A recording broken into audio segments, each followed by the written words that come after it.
Boa tarde, quer dizer bom dia ou boa noite, não sei que hora que você tá vendo isso aí, mas... Olá, sete manos, seus lindos. Seguinte, em virtude de tudo aquilo que tá acontecendo, na verdade, da pandemia que vocês estão vivenciando na casa de vocês, esse é o nosso primeiro vídeo do Homeschool do Colégio Mestre. Então, home, casa, na verdade, school, escola. Traduzindo do inglês para português, você vai se lascar de estudar na sua casa assim. Não pense que você tá de férias não, cidadão ou cidadã. Então, bora estudar, galera? Seguinte, galera, vamos lá então?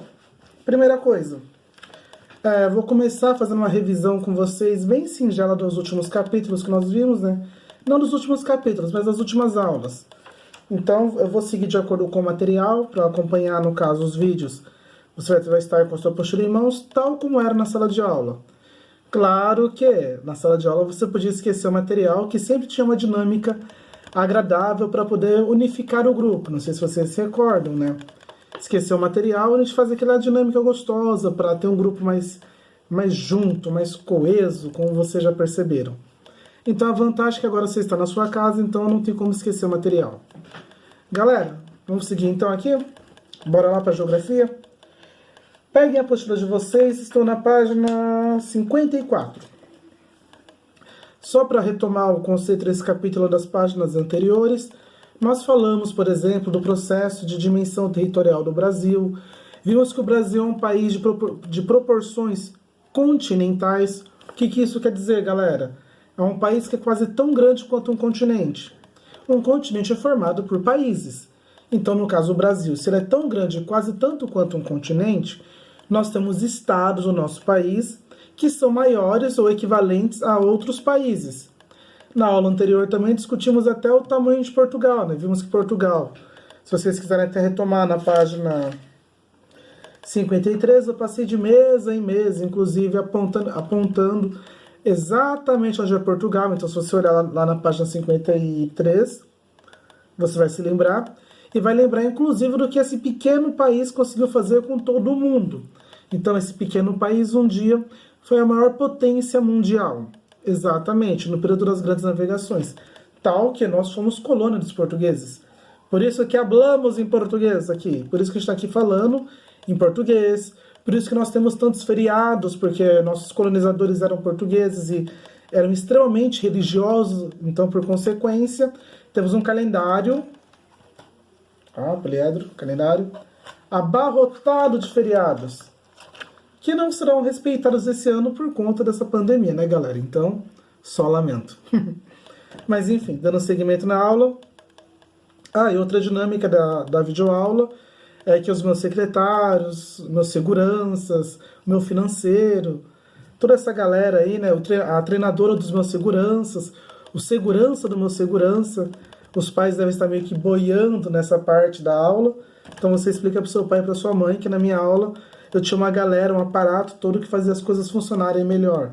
No caso, eram os meus assessores de sala, né? Meus seguranças, meus secretários, meus treinadores de seguranças, o secretário do meu secretário, o meu financeiro, enfim.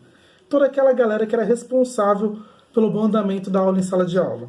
Mas dando seguimento aqui nessa videoaula, mas quero mandar um abraço para todos vocês também. Para os meus seguranças, para o meu tricolor favorito, que não preciso falar quem é. Mas tamo aí, né, gente? Salve o tricolor paulista. Bom, agora nós voltando para a apostila. Página 54, continuidade do conteúdo. Nós observamos, na verdade, a primeira divisão territorial do nosso país, ou do planeta, na verdade, ou antes do país ser até país, na verdade, quando éramos colônia de Portugal. Então, o Brasil, quando descoberto, ele passou por um processo de divisão. Inclusive, esse modelo de colonização nós chamamos dois tipos. Não sei se vocês se recordam, as colônias de exploração e as colônias de povoamento. Vocês se lembram qual que era a diferença de uma colônia de povoamento para uma colônia de exploração? E que eu falei que não tinha na apostila? Exatamente. Eu falei que ia cobrar de vocês. Não achei que ia ser assim, mas estou aqui para lembrá-los. Pessoal, o Brasil foi colônia de exploração. Isso quer dizer o quê? Que todos os recursos que aqui havia naquele período, ele foi retirado daqui e foi mandado para a nossa metrópole, que era Portugal. Todo o lucro que havia na nossa região naquele período, ele era revertido para quem? Para a metrópole. não era revertido para a colônia. Então, os nossos colonizadores, tal como os espanhóis também, tinham como característica chegar nas novas terras, retirar todos os recursos que ali havia e mandar, no caso, o lucro para a metrópole. Enquanto a colônia em si ela não participava do lucro, a sua única função era servir a metrópole.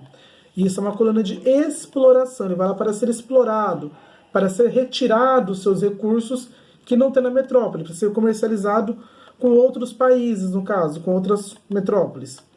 E é lógico que uma colônia de povoamento ela é diferente, tal como aconteceu no território norte-americano. Lembrando que até hoje, nenhuma colônia de exploração é considerado hoje um país desenvolvido.